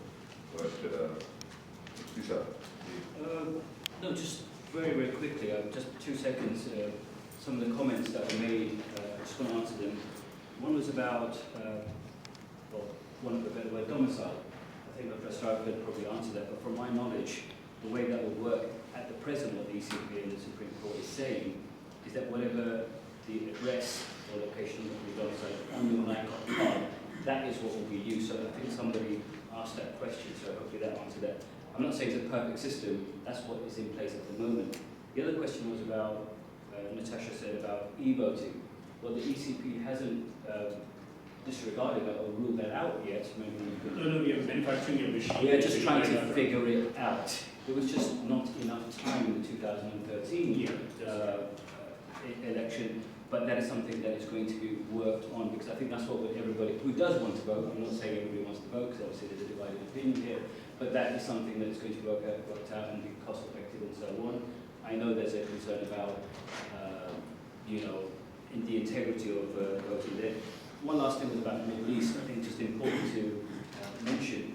A lot of people say about the Middle East there's no mechanism to vote there. True, but that doesn't mean that overseas persons cannot vote in the Middle East, because there is precedent to say whereas another country that's held votes for their overseas citizens has had a mechanism within Saudi Arabia to vote. Yes, their citizens don't have the right to vote, but mechanisms can be. There's a large diaspora in Saudi Arabia after, I guess, UK, Canada, and the United States. So just 3 points I wanted to mention. Yes, thank you. Thank you. And Lord Korbata, we have 3 minutes and then I think what I am going to do, I am going to speak in Urdu now. इसलिए कि शायद कुछ लोग इसको बेहतर समझने, बेहतर तरीके से समझने जो मैं बात कहने की कोशिश कर रहा हूँ। मेरा किसी से कोई ये नहीं है कि आप वोट वहाँ न डालेगा। वोट देने का जहाँ हक है, कहा गया है कि ज़िम्मेदारी के साथ आती है। अगर वाकई आप यहाँ रह कर के पाकिस्तान के टैक्स पेयर्स हैं, तो ऐसे लोगों को पाकिस्तान में वोट देने का हक होना चाहिए। जो यहाँ रह करके यहाँ तो यहाँ है, पाकिस्तान की तो ये हालत है जो हम सुन रहे हैं कि वहाँ रहने वाले पाकिस्तानी जो पॉलिटिशियंस हैं उनमें से बहुत कम इनकम टैक्स देते हैं। ओवरसीज पाकिस्तानी ने क्या टैक्स देना है वहाँ जा करके। अलबत्ता अगर ये शिक रख दी जाए, मेरे ख्याल में शायद हक्का दुक्का ही कोई होगा यूके में रहने वाला जो टैक्स भी देने के लिए तैयार होगा और वहाँ जा करके लड़ने के लिए भी तैयार होगा या वोट देने के लिए। अब प्रैक्टिकलिटी की तरफ आते हैं कि वोट देने की जो सूरत हाल है। कहा गया है कि पाकिस्तान हाई कमीशन के अंदर, मैं अभी पूछ रहा था डॉक्टर साहब से कि क्या वेल्स में पाकिस्तान काउंसलेट है, उन्होंने कहा जी नहीं है। वेल्स से कौन आएगा लंदन हाई कमीशन वोट डालने के लिए? जो एबरडीन और डंडी में रहते हैं उनमें से कौन ग्लासगो आएगा, एडिनबरा आएगा वोट डालने के लिए? It has been suggested that community centres will be used that. Well, let me come to that.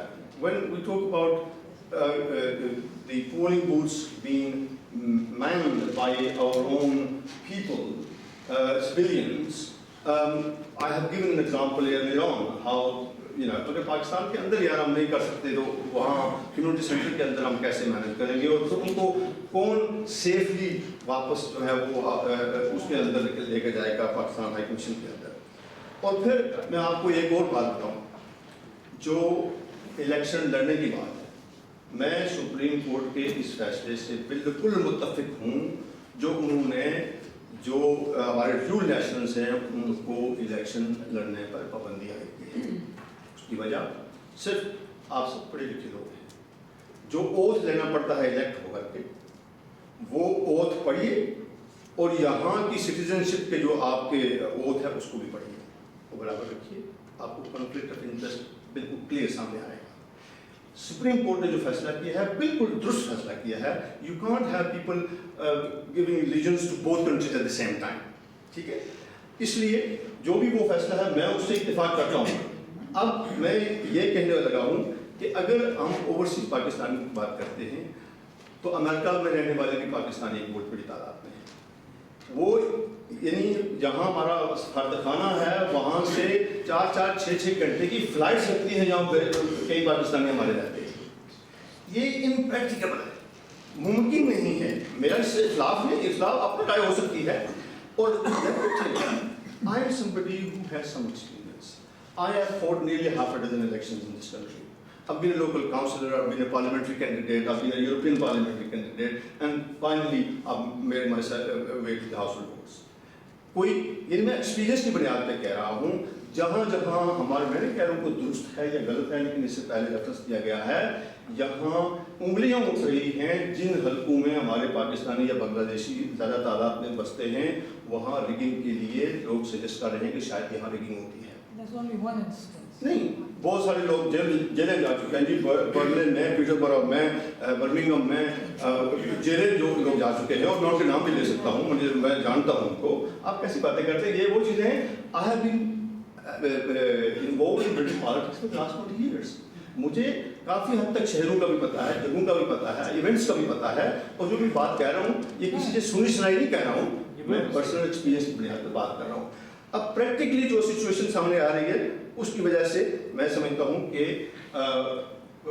Supreme court کا فیصلہ بجا سلامتوں پہ ان کی بڑی مہربانی کہ انہوں نے ہمیں یہ موقع دیا ہے لیکن پریکٹیکلی میں سمجھتا ہوں unless and I stress that unless کہ الیکٹرانکلی ہم اپنا ووٹ جو ہے وہ کرنے کے لیے ہمیں موقع دیا جائے ادروائز کیا ہو سکتا ہے کہ پاکستان کی میرے خیال میں 272 سیٹس ہیں نیشنل اسمبلی کی. اب ہر پولنگ اسٹیشن پہ آپ 272 جو کنسٹیچوئنسیز ہیں ان کے بیلٹ پیپرز کس طرح لے جائیں گے اور کون ان سے یہ ڈیفائی کرے گا کہ کون سا حلقہ میرا آبائی حلقہ کون سا ہے. اب میرے بچے اب یقیناً میں بہت ینگ لگتا ہوں لیکن یہ کہ میرے بچے جو ہے 30-35 سال کے ہیں اب ان کو نہیں پتا ہے کہ ان کا آبائی حلقہ کون سا ہے. وہ یہاں پیدا ہوئے ہیں وہ بھی اتنے ہی پاکستانی ہو سکتے ہیں جتنا کوئی اور ہو سکتا ہے. اگرچہ صاحب میں تو کشمیری ہوں اس لیے مجھے تو پہلے ہی ووٹ دینے کا حق نہیں ہے نہ میرے بچوں کو. پھر ہماری انٹر میرجز ہوئی ہیں جو مکس ریس تو نہیں کہا سکتا لیکن مکس نیشنلٹیز کے جو بچے ہیں ان کا ووٹنگ رائٹ آئے ہیں. اور فرسٹ آف آل جو سب سے پہلی چیز آپ کو آتی ہے کہ جو ہمارے لوگ یہاں رہتے ہیں ان کو ووٹ رجسٹر کرنے کا اب جتنے لوگ یہاں رہتے ہیں کیا وہ سارے کے سارے رجسٹرڈ ہیں؟ نہیں. اگر وہ رجسٹرڈ نہیں ہیں تو وہ کون سا طریقہ ہوگا کہ وہ پہلے رجسٹرڈ ہوں سارے کے سارے. اب بہرحال مجھے یہ اتنا کوئی ڈیفیکلٹ سا ٹاسک لگتا ہے. میں کہتا ہوں سپریم کورٹ سے یا پاکستان گورنمنٹ سے thank you but no thank کہ ہمیں آپ کا بہت شکریہ کہ آپ نے ہمیں حق دیا. ٹھیک ہے جو ہمارے دوست خوشی سے جانا چاہتے ہیں پاکستان کے جو قانون ہے وہ کہتا ہے کہ آپ ایک نیشنلٹی رکھیے آئیے الیکشن لڑیے جائیے ایک نیشنلٹی رکھیے وہاں الیکشن لڑیں دیں ووٹ نہ دیں. لیکن یہاں سے میں سچی بات ہے ایماندارانہ طریقے سے میں کہہ رہا ہوں میں کسی کی یعنی وہ نہیں کرنا چاہتا ہوں دلداری نہیں کرنا چاہتا ہوں لیکن آپ کمیونٹی کو گھروں کے اندر آپ تقسیم کریں یا نوٹ کرنے کی کوشش کریں. آپ کیوں ہم یعنی کون پاکستانی ہے کون نہیں کون ووٹ دے سکتا ہے کون بیوی ووٹ دے سکتی ہے میاں نہیں دے سکتا میاں ووٹ دے سکتا ہے بیوی نہیں دے سکتی. یہ کیا وہ میاں جو ہے وہ کم پاکستانی ہے بیوی جو وہ زیادہ پاکستانی ہے. یعنی یہ پریکٹیکل پرابلمس ہیں آپ کے ہاں ان کو بھی ووٹ کیجیے گا. میں یہ نہیں کہتا ہوں کہ نہیں ہونا چاہیے. ووٹ دیا ہے حق دیا ہے سپریم کورٹ نے جائیے آپ کا حق ہے پورے طریقے سے ادا کیجیے.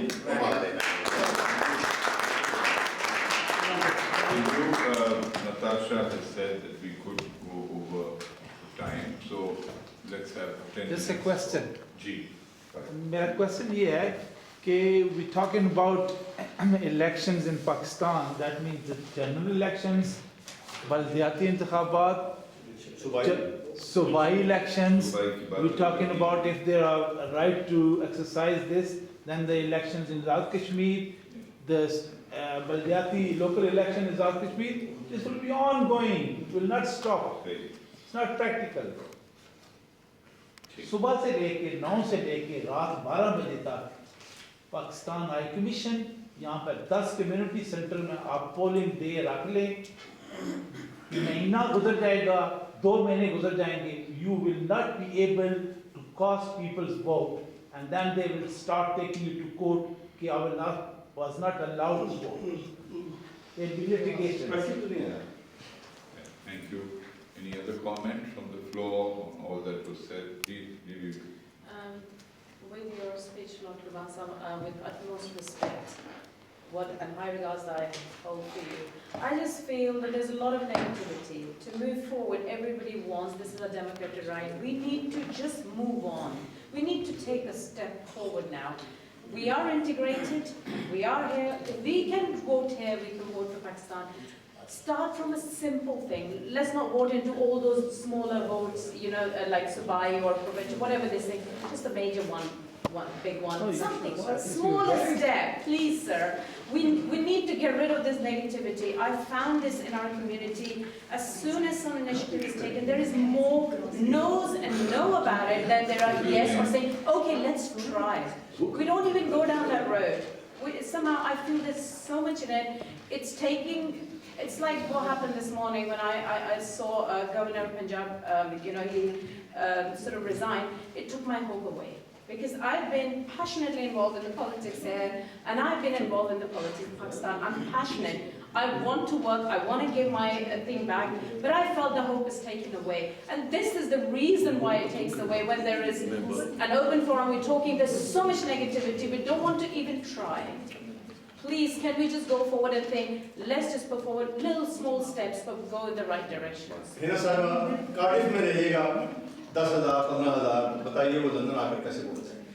Sir, electronic vote. Excuse me, sorry. Just for the sake of coherence, could you direct questions to me so that we don't get crossed off? जी. ये इन्होंने इसमें मैकेनिज्म मेरे अनहैंडसम चेहरे को देखिएगा ताकि वो कुर्बान साहब को मैं कह रहा हूँ कि इसमें देखिए ये पे डिबेट हो रही है जैसे इन्होंने जहाँ पे प्रैक्टिकल नहीं है उसमें ई वोटिंग है, उसमें पोस्टल बैलेटिंग है, उसमें हम काफ़ी मेन चीज़ है कि आपने अगर एक चीज़ अचीव करनी है, कोई भी इलेक्शन होता है इवन किसी भी कंट्री में हो 100% तो आपको कहीं भी पॉसिबल नहीं है। यहाँ पे कितने लोग हैं जो लास्ट इलेक्शन हुए हैं, क्या 100% लोग लाइन में लगे हैं वो वोट डाल सके? नहीं डाल सके। तो जितने लोग उस टाइम के अंदर, और सर पाकिस्तान में यहाँ पे थोड़ा डिफरेंस ये होगा कि हमें सेम डे और एक दिन के अंदर कंप्लीट करने की जरूरत नहीं है। मैं आपको छोटा सा आपको एक एग्जांपल देता हूँ। केपीके में एक डॉक्टर शायद उनको पता होगा, नादरा ने एक मशीन बनाई है। जैसा आपने बोला ना कि आप सिर्फ एक वहाँ पे जाके 272 बैलेट पेपर नहीं रख सकते, उसने उन्होंने क्या किया, उस मशीन के अंदर आपका यहाँ पे नाइकोप होगा, आप जाके you will swipe your card, उसमें आपकी डिटेल आ जाएगी उस मशीन के अंदर, देन थंब वेरिफिकेशन आपको वेरीफाई कर देगा। आपने पाकिस्तान में जो भी आपकी, क्योंकि आपके जो नादरा के ऊपर आपका जो इलेक्शन आपका जो एड्रेस होगा वो आपकी कंस्टिट्यूएंसी होगी, उसके हिसाब से आपके जो भी कैंडिडेट होंगे आपके सामने आएंगे, यू क्लिक ऑन दैट, आपका वोट कास्ट हो गया ना। आपको काउंटिंग का मसला है, हमने we have to go to a biometric system. Manual में मैं भुगत के आया हूँ, रात को जीता हूँ 3 बजे तक मैं जीत रहा हूँ और सुबह मैं उसको मुझे हरा दी, मैं अभी तक ट्रिब्यूनल में बैठा हूँ। तो मैं कुछ देर के लिए तो वो जो मैनुअल वोटिंग है ना उसको मैनिपुलेट करना बहुत मुश्किल है। पाकिस्तान में रियल डेमोक्रेसी चाहिए जहाँ पे जो बंदा, लास्ट चीज मैं कहूँगा, जो बंदा अपना हिस्सा डालना, जिसको एतराज है वो ना वोट डाले, लेकिन यहाँ पे लोग हैं जो यहाँ पे रह के पाकिस्तान का दर्द फील करे, उनको अपना राइट टू वोट दे, वो जिसको वोट करना है करने दें। Thank you. साहब, कितने लोग यहाँ वो पाकिस्तान में टैक्स देते हैं? टैक्स कितने लोग देते हैं पाकिस्तान में? एक आदमी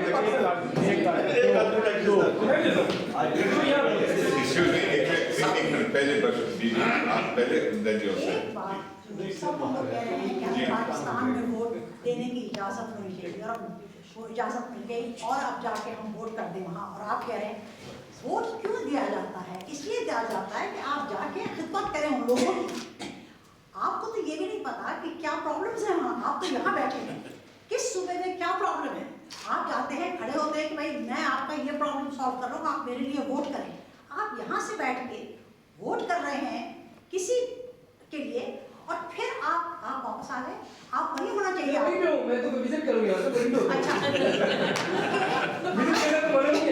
एक सेकंड, मैंने अपनी नेशनलिटी रिनाउंस की है फॉर पाकिस्तान इलेक्शन लड़ने के लिए। नहीं, मैं बिल्कुल आपकी उस बात पे नहीं कह रही। मैं ये कह रही हूँ कि इलेक्शन जो होता है वो इसलिए होता है कि आप चुनते हैं लोगों को जो आपको सर्व करें। जब ना तो आपको प्रॉब्लम पता है, ना आप उन लोगों को जानते हैं ठीक से, मैं कोई आंसर एक दे दूं छोटा सा। एक आंसर दो चीजें होती है, एक होती है कंस्टिट्यूएंसी की पॉलिटिक्स, एक नेशनल लेवल पे आप मैनिफेस्टो चेक करें किस पार्टी को आपने वोट करना है जिसने आपका मुल्क रन करना है। आप अगर जो आप बात करेंगे शायद यहाँ बैठ के आपको उस एरिया की हकीकत ना पता हो, लेकिन आप मैनिफेस्टो पढ़ सकती हैं जो 3, 4, 5 बड़ी पार्टी हैं, किस पार्टी को आपने वोट करना है वो इलेक्ट होके आएंगे तो शायद मुल्क को ठीक करें। हम तो यहाँ रहते हैं, हमें यहाँ का नहीं पता है कि क्या हो रहा है। आपका अखबारों के बाद, इंटरनेट के बाद, हर चीज के बाद आप कह रहे हैं कि हमें पाकिस्तान का पता हो। मेरा ख्याल है ये जो कह रही है कि भाई we want to be involved, yes, we want to go forward, but the fact is the whole procedure is going to cost a lot. It's going to be very difficult. What people are saying is the common sense of it. I would love to be part of voting. I would love to. I mean, can they organize it? We can't even get our eyebrows. Awesome. Can you organize?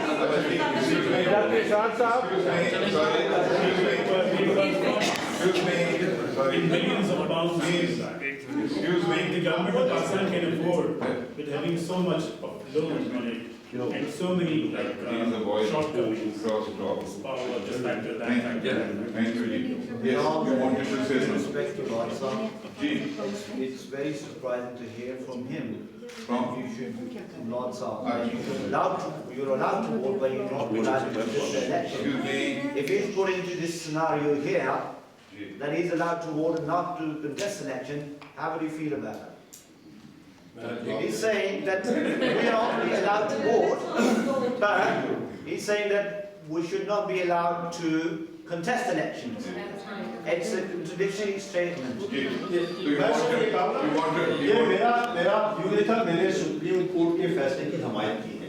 उन्होंने जो कहा है वो सोच समझ कर कहा है, मैं उनके फैसले की सपोर्ट करता हूँ।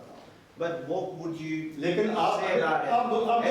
If only given a right to vote, why can't we fight contest election? यही बात मैं कह रहा हूँ। मैंने जो बात कही है वो स्टडी करें पहले, उसके बाद हम It's like I'm a voter here. नहीं सुनिए यार, मैंने कहा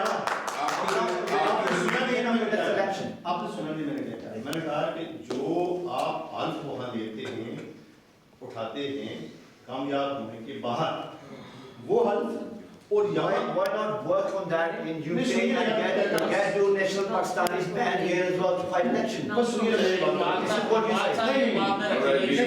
आप बहस न करें, आप वो दोनों पढ़े आपस में वो दोनों पढ़े और supreme court It cannot be a bilateral dialogue. Fortunately, a third party. दोस्तों मैं फिर ये कह रहा हूँ, खुदा के लिए इसको मेरा व्यू न समझे। मैं ये कह रहा हूँ, मैं पाकिस्तान सुप्रीम कोर्ट के उस फैसले की हिमायत करता हूँ। चाहिए उसको चेंज कीजिए। मैं Okay, we are coming to you, Sakina. Thank you very much. Lord Kurban and Sir, might I respectfully ask, returning to, as we clarified earlier, the main subject of today's debate, which is what the mechanism should be now that the decision has been made that overseas Pakistanis should have the right.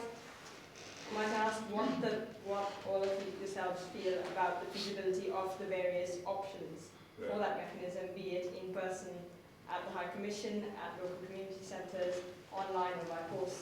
I'd be curious to hear the conclusions as to the feasibility of these. This is the beginning, to be fair, this is the beginning or the middle of the debate, and we cannot have conclusive